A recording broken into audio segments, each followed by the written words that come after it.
پچھلے لیکچر میں ہم نے ترقیاتی نفسیات کی تعریف کے ساتھ گروتھ کی تعریف کی تھی، اور گروتھ کو ہم نے ڈسکس کیا تھا،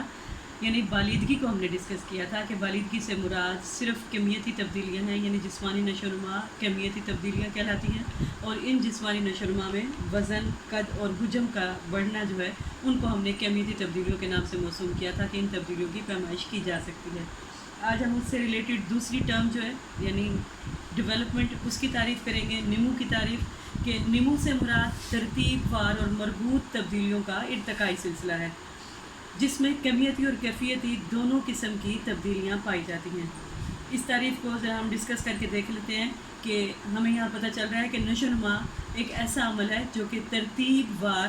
جو ہے ترتیب وار عمل میں آتا ہے، اور مربوط تبدیلیوں سے مراد کہ یہ تبدیلیاں آپس میں انٹیگریٹڈ ہوتی ہیں، اور ارتقائی سلسلے سے مراد کہ یہ تبدیلیاں جو ہیں یہ ترقی پسند تبدیلیوں کا سلسلہ ہوتا ہے اور تبدیلیاں رکتی نہیں ہیں۔ ترتیب وار سے مراد یہ کہ جیسے جیسے بچے کی نشو و نما ہوتی ہے تو تمام عمل ترتیب سے رونما ہونا شروع ہوتا ہے، یعنی ایسا نہیں ہوتا کہ بچہ پہلے چلنا شروع کرے، پھر وہ بیٹھے اور پھر وہ کرال کرنا شروع کرے، بلکہ ترتیب سے یہ عمل ترتیب پاتا ہے، اور یہ عمل جو ہے جیسے بچے کے اندرونی اعضاء جو ہے ان میں پختگی پیدا ہوتی ہے، کیونکہ نمو کا تعلق خاص طور پہ پختگی کے ساتھ ہے۔ جیسے یہ اندرونی اعضاء پختگی پاتے ہیں تو پھر اس وقت بچہ وہ کام سر انجام دینے کے قابل ہو جاتا ہے۔ جیسے ہم دیکھتے ہیں کہ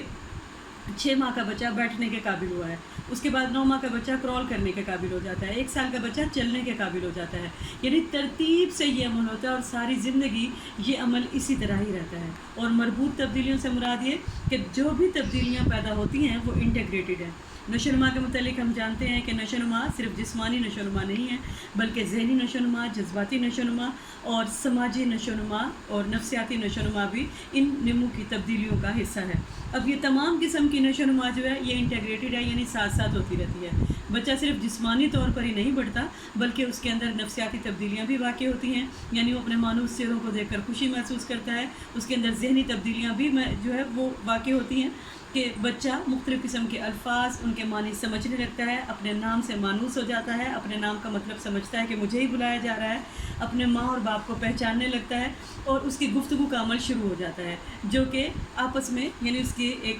ذہن کی ترقی کی علامت ہے کہ ذہنی نشو و نما بھی ساتھ ساتھ ہو رہی ہوتی ہے، ساتھ ساتھ جسمانی نشو و نما بھی ہو رہی ہوتی ہے، اور ساتھ ہی ساتھ بچے کی سماجی نشو و نما بھی ہو رہی ہوتی ہے، یعنی بچہ اجنبی لوگوں میں اپنے آپ کو غیر محفوظ خیال کرتا ہے، اور اپنے گھر والے لوگوں میں اپنے آپ کو محفوظ خیال کرتا ہے، اور پھر اپنے بہن بھائیوں کے ساتھ کھیل کود کا سلسلہ، یہ اس کی سماجی نشو و نما، اس کے ماں باپ سے اس کا رابطہ، ماں باپ کے ساتھ اٹیچمنٹ، ماں باپ سے سب کچھ سیکھنا، اور گھر اور خاندان کا پہلا جو رول ہے ہماری سوشلائزیشن میں وہ سٹارٹ ہو جاتا ہے۔ یعنی یہ تمام تبدیلیاں جو ہیں یہ ترقی پسند تبدیلیاں ہیں۔ 20 سال تک تو ہماری نشو و نما میں جو یہ تبدیلیاں ہوتی ہیں ارتقائی تبدیلیاں، یہ ترقی پسند تبدیلیاں کہلاتی ہیں۔ آہستہ آہستہ یعنی فرد پورا قد کاٹ پا لیتا ہے، پختگی کا دور آ جاتا ہے، پھر یہ تبدیلیاں جو ہیں یہ آہستہ آہستہ ڈکلائن کی طرف جانا شروع ہو جاتی ہیں۔ اسی لیے نشو و نما ایسا عمل ہے جو پیدائش سے لے کر یعنی فرد کے مارز وجود میں آنے سے لے کر اس کی موت تک یہ تبدیلیوں کا سلسلہ چلتا رہتا ہے، جس میں ترقی پسند تبدیلیاں اور تنزلی تبدیلیاں دونوں قسم کی تبدیلیاں شامل ہوتی ہیں۔ نیوکریٹن کے مطابق تمام تجربات کے نتیجے میں یعنی لوگ جو ہیں وہ تجربات کے نتیجے میں اچھی یا بری تبدیلیاں حاصل کرتے ہیں۔ چونکہ فرد کے ذہن میں تمام واقعات کے نقوش منقش ہو جاتے ہیں، اس لیے افراد ان تجربات کے نقوش سے متاثر ہو کر نئے واقعات و حالات میں زیادہ بہتر طریقے سے اظہار کرتے ہیں۔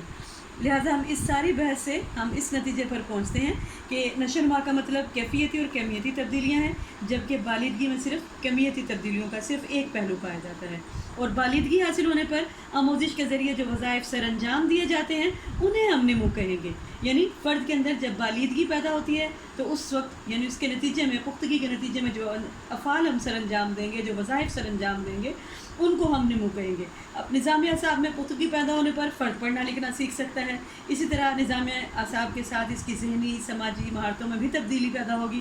اور ایسی تبدیلیاں فرد کے طبعی اور اعصابی ساخت میں منظم انداز میں پیدا ہوتی ہیں اور دیر پا بھی ہوتی ہیں، اور ایسی تبدیلیاں نہ تو کسی بیماری کے نتیجے میں نہ ہی کسی حادثے کے سبب پیدا ہوتی ہیں،